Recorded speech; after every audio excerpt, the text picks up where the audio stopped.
आपल्याला जेवण करायचं बरं का आई आवाज आला पाहिजे तुकाराम तुकाराम तुकाराम तुकाराम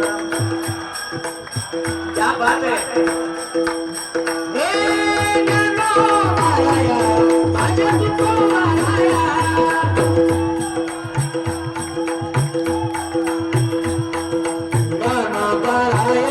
माझ्या तुकोबाराया